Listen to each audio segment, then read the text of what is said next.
Primeiramente, bom dia. Eu me chamo Bruna Pereira de Vargas, estudo na Escola Técnica Nossa Senhora da Conceição e hoje irei apresentar um trabalho sobre a construção de um galpão de armazenamento de defensivos agrícolas. Bom, o ramo da produção agropecuária ela está crescendo cada vez mais e, consequentemente, esse crescimento ajuda no aumento do consumo de insumos. Dentro desses insumos, nós temos os produtos químicos, que esses produtos químicos são utilizados nas lavouras para controlar ou prevenir possíveis contaminações e presenças de pragas fitossanitárias. No mundo, a China é o maior exportador desses produtos. Também nós temos no mundo todo 13 multinacionais e que apenas 6 delas são responsáveis por 70% de toda essa realização e comercialização desses produtos.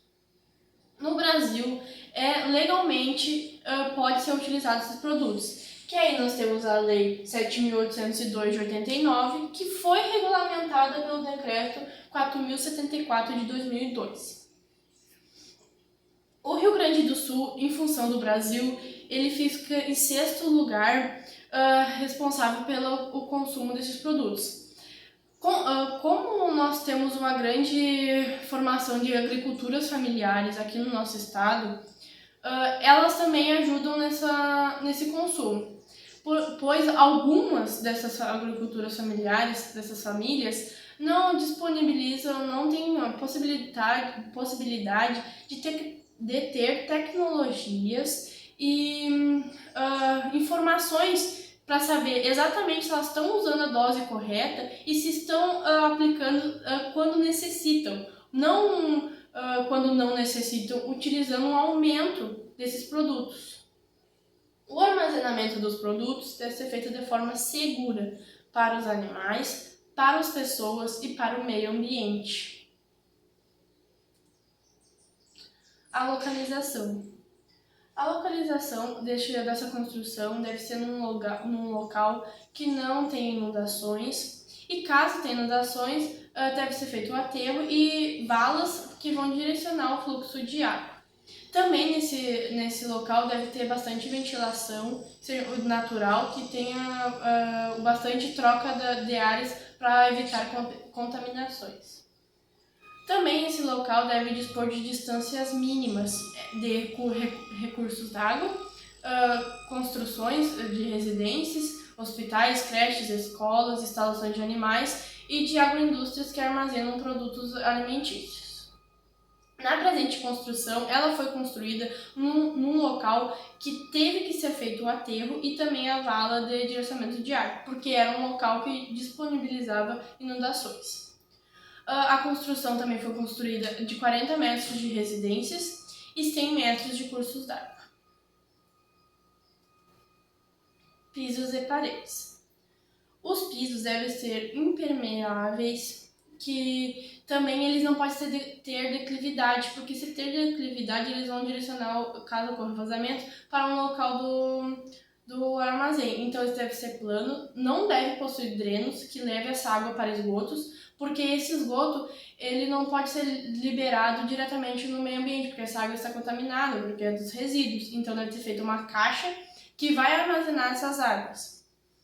As paredes devem ser feitas de alvenaria, com distância mínima do pé direito de 4 metros. Se no futuro deve aumentar o armazenamento desses produtos, deve ser feito um pé direito de 6 metros.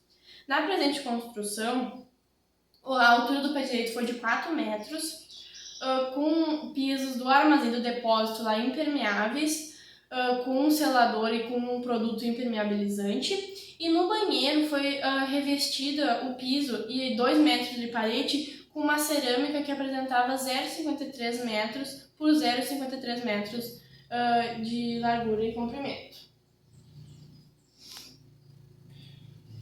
Telhado de forração. O telhado ele deve ser construído para suportar toda a carga que vai ser distribuída entre eles. Os materiais mais utilizados são telhas de barro, telhas metálicas e de amianto. Na presente construção, o telhado foi revestido com telhas de fibrocimento, disponibilizando uma cobertura de 90,2 metros quadrados, junto com um beiral de 0,5 metros.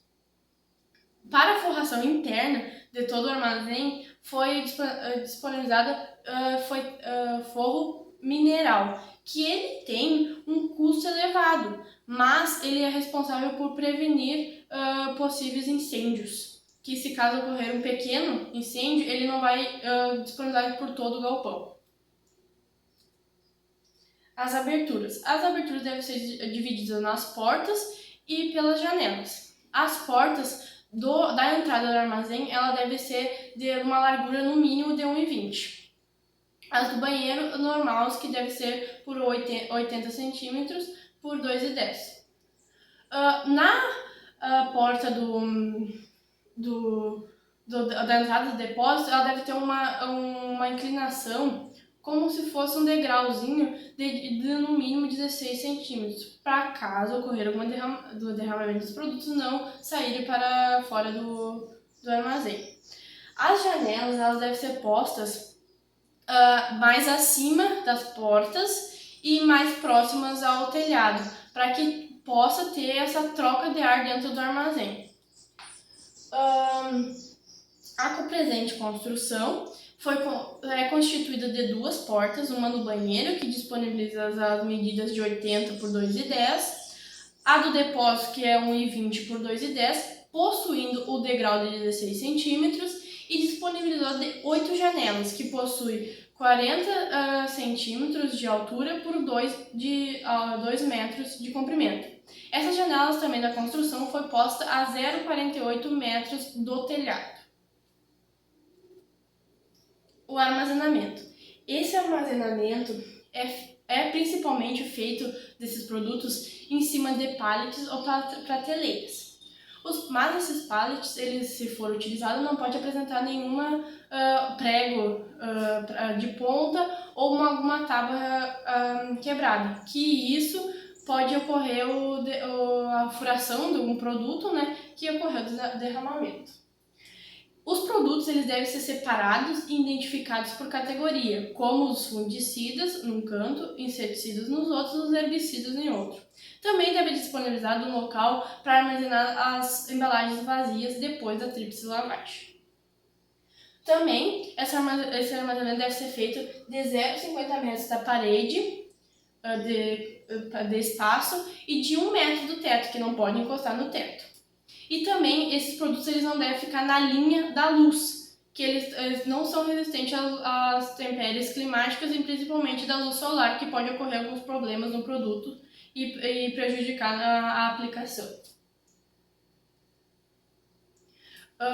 Nós temos a diminuição, quando temos uma construção segura, nós temos a diminuição dos impactos no meio ambiente. Por causa que se os produtos estão jogados em uns cantos pode ter os resíduos e esses resíduos vão prejudicar o meio ambiente. Então, uma construção segura não vai ter esse problema, porque ela não está armazenada corretamente. Nesse manejo correto, quer dizer dos funcionários. Esses funcionários devem ser capacitados para que eles também não prejudiquem a sua vida e a dos demais, e também do meio ambiente, colocando em risco. Esse armazenamento deve seguir as leis, decretos e as normas postas por cada estado ou por cada país. A segurança de pessoas e animais também é feita por uma armazenagem segura.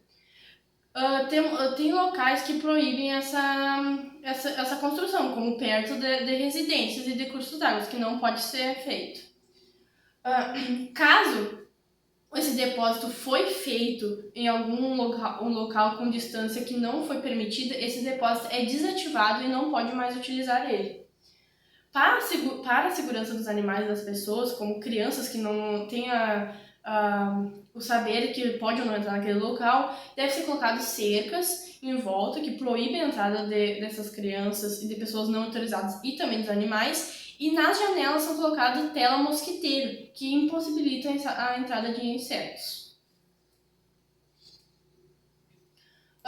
Também, com um armazenamento seguro, nós temos o aumento da durabilidade dos produtos, que se eles estão, como eu tinha falado, colocados em qualquer canto, pode ter perfurações, porque nós não sabemos no que tem naquele local, e também eles não ficam expostos a condições climáticas adversas, que possibilita, como eu disse, prejudicar os produtos.